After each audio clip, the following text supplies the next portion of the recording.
Salut à tous les amis, avant de visionner la vidéo, je vous invite à vous abonner à la chaîne et de liker, ça fait toujours plaisir d'avoir du soutien. Enfin bref, je vous laisse, bon visionnage. Alors les amis, obligé de vous parler de l'interview hier soir de Florentino Pérez à El Chiringuito, donc émission espagnole très bien connue. Alors Florentino Pérez avait comme objectif de présenter la Super League et surtout de convaincre les supporters du monde entier. Alors, il s'est exprimé sur pas mal de sujets quand même. L'interview a quand même duré quasiment 1h30. Il s'est exprimé concernant les réticences de certaines personnes du monde du football comme Gary Neville, comme certains joueurs. Il a expliqué notamment que ce n'était pas une ligue de riches, mais bien une ligue pour sauver le football. Et ça, il en a parlé énormément. Il a expliqué à chaque fois qu'économiquement, le football actuellement est en crise et limite, dans quelques années, ça sera peut-être trop tard. C'est pour cela qu'il a parlé du format de la Ligue des Champions de 2024 comme étant une catastrophe, que ça soit absurde, et qu'il expliquait que c'était beaucoup trop tard 2024 et qu'il fallait agir maintenant. Évidemment, il a expliqué que lui n'utilisait pas ce prétexte de Super League pour gagner de l'argent pour lui-même, mais bien pour sauver les clubs du monde entier, pas que les gros clubs, mais quasiment tous les clubs, que ce soit des clubs moyens ou encore des petits clubs, tout simplement parce que si les gros clubs ont beaucoup d'argent, eh bien automatiquement les clubs moyens, les clubs un peu moins connus, recevraient beaucoup plus d'argent de la part des instances du football. Et ça, il l'a exprimé pas mal de fois, limite comme un perroquet, pas mal de fois. Il a expliqué que l'économie aujourd'hui c'était une catastrophe à cause du Covid, qu'il était essentiel qu'il n'y ait pas une économie basée seulement sur les droits TV, puisqu'il ne faut pas oublier qu'avec le Covid, maintenant, les clubs ils reçoivent de l'argent que des droits TV et de certaines compétitions, et franchement, ça ne suffit pas, puisque les clubs ont longtemps vécu quasiment au-dessus de leurs moyens, avec des salaires ahurissants. Il a quand même voulu rassurer les supporters de clubs qui font partie de cette aventure de la Super League, puisque Ceferin avait notamment expliqué que les clubs pouvaient être exclus de la Ligue des Champions. Bien, Pérez a expliqué qu'il y avait quand même des lois et que c'était impossible que cela arrive. Il a également expliqué que Javier Tebas, le patron de la Liga, était une personne irrespectueuse qui ne comprenait rien. Et encore une fois, Pérez a expliqué que le projet de la Super League était super important et qu'il fallait lui laisser du temps pour l'expliquer aux gens, parce que tout simplement les gens râlaient parce qu'ils ne comprenaient pas la Super League. Pour lui, la Super League, c'est pas une ligue fermée. Il explique que certes, il y aura 15 équipes, mais ces 15 équipes, c'est celles qui font vendre le plus. Et il y aura 5 invités qui, elles, par contre, ces invités, ces équipes, elles pourront monter grâce au mérite dans cette compétition super rémunératrice. Évidemment, les petits clubs, on peut se dire, le championnat sera un peu dévalué. Lui, il explique que non, le championnat, il sera toujours intéressant. Les clubs vont toujours vouloir gagner la Liga ou encore la Copa del Rey.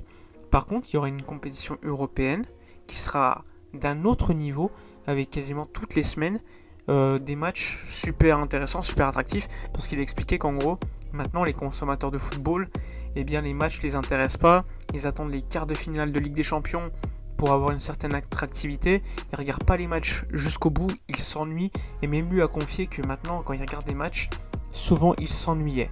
Il parle littéralement d'un déclin du football, et donc il est important pour lui d'agir très rapidement. Il a parlé de Joan Laporta. Il expliquait que convaincre Laporta, entre personnes raisonnables, on se comprend très vite. C'est ce qu'il a dit. Et donc, vu que le Barça est dans une situation compliquée comme tous les autres clubs européens, recevoir 350 millions d'euros juste parce que tu signes un papier comme quoi tu participes à la Super League, ça te pousse quand même à signer. Faut pas oublier que la Ligue des Champions, le Barça dans les années 50, ils avaient refusé. Ils avaient considéré que ça allait être une compétition qui n'allait pas marcher, et finalement ça a été une erreur historique. Et peut-être que maintenant Joan Laporta ne veut pas refaire la même erreur.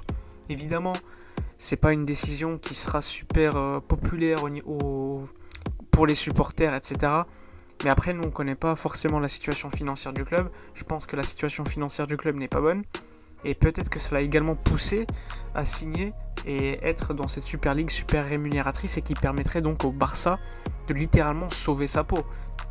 Il faut le savoir, cette Super League, elle pourrait sauver pas mal de clubs européens, pas mal de top clubs européens et d'autres clubs un peu moyens. Évidemment, Pérez a expliqué que le comportement de Ceferin en accusant Agnelli parce que Agnelli, c'était quand même une personne qui voulait cette Super League. L'UEFA, évidemment, moi j'ai pas envie de les défendre, parce que l'UEFA, c'est pas non plus une institution qui est exemplaire, on le sait. Ils ont quand même pas mal de contrôle sur les finances de la Ligue des Champions et les clubs en ont marre. Les clubs veulent avoir ce contrôle, ils veulent avoir le contrôle des droits télé et ça je peux les comprendre. Après, le problème c'est que ça va être une ligue très fermée, même si Florentino Pérez répète encore une fois, c'est pas une ligue fermée. On se dirige littéralement vers le format basket européen, voire NBA. Et même Florentino Pérez, il l'avoue, il l'avoue clairement, il dit pour lui, le modèle idéal, c'est l'Euroleague au basket, avec encore une fois une ligue avec des grands clubs européens, et ensuite une petite Ligue des Champions, c'est-à-dire une C2, on peut l'appeler ça comme ça, qui serait organisée avec des clubs un peu moins forts, ce qui pourrait permettre ainsi à des clubs en Liga de se battre pour se qualifier à cette C2, et pourquoi pas, s'ils réussissent à gagner la C2, à monter dans cette Super League. Enfin bref, il explique encore une fois qu'il faut comprendre la Super League. Il a dit que le contrat de la Super League était contraignant, que les 12 clubs qui avaient signé, eh bien, ils ne pouvaient plus se retirer de ce projet. Ils avaient tous signé samedi. Évidemment, il y a tellement d'argent en jeu que je pense que les avocats ont dû bosser pour valider un tel projet. Il ne faut pas non plus oublier que Florentino Pérez, c'est quand même quelqu'un qui veut rentrer dans l'histoire du football. Bernabéu, c'est le premier président du Real Madrid qui est rentré dans l'histoire. C'est celui qui a poussé pour une création de la première Coupe d'Europe comme on la connaît dans les années 50. Et Pérez veut peut-être le remplacer, il veut rentrer dans l'histoire, mais aujourd'hui, ces décisions, elles ne sont pas acceptées par le monde du football, même si on verra ce qui va se passer ces prochaines semaines. J'ai l'impression que sur Twitter, j'ai fait un sondage, il y a quand même pas mal de gens qui commencent à être convaincus par cette espèce de Super League, même si moi, je vous le dis, le fait qu'il n'y ait pas assez de mérite, pour moi, c'est c'est critiquable. On peut pas dire à 15 clubs, déjà, qui choisit ces clubs, même si c'est des clubs vendeurs, etc. J'ai rien contre Arsenal ou Tottenham, mais pourquoi Arsenal et Tottenham auraient beaucoup plus leur place qu'un club comme le FC Séville? Moi, je trouve ça un peu partial. On sait que l'Atlético Madrid a été poussé à accepter, parce que s'il n'acceptait pas, c'était le FC Séville qui rejoignait cette Super League. Évidemment, tous les clubs qui ne font pas partie de ce projet, ils ont communiqué en expliquant que c'était honteux, qu'ils étaient contre la Super League, etc. etc. Florentino Pérez, lors de cette interview, il est revenu sur pas mal de choses encore. Il a parlé par exemple, la Ligue des Champions. Il a dit qu'aujourd'hui, la Ligue des Champions, eh bien, elle devient intéressante qu'à partir des quarts de finale, et que, voilà, un Real Madrid contre, je sais pas, le Shakhtar, c'est peu intéressant pour le public, que les audiences, elles baissent, et qu'il faut changer absolument cela. Il a également dit que, on l'a accusé d'égoïsme. Lui, il a répondu: non, on veut montrer les meilleurs matchs, on veut divertir les gens, on veut ainsi reverser le plus d'argent possible à tous les autres clubs.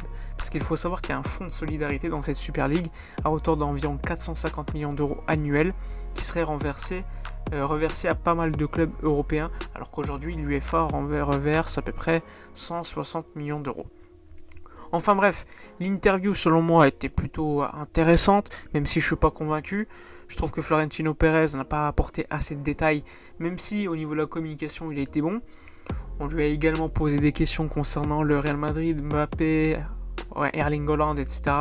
Mais il lui a quand même généralement botté en touche. Il a parlé de Messi, il a expliqué qu'il voulait que Messi reste et que Messi, eh bien, c'était également une marque pour la Liga, c'était attractif pour les gens, et que les Clasico, c'est ce qui permettait quand même de vendre la compétition Liga. Et imaginez une Liga sans le Real et le Barça, eh bien plus personne regarderait à part les supporters.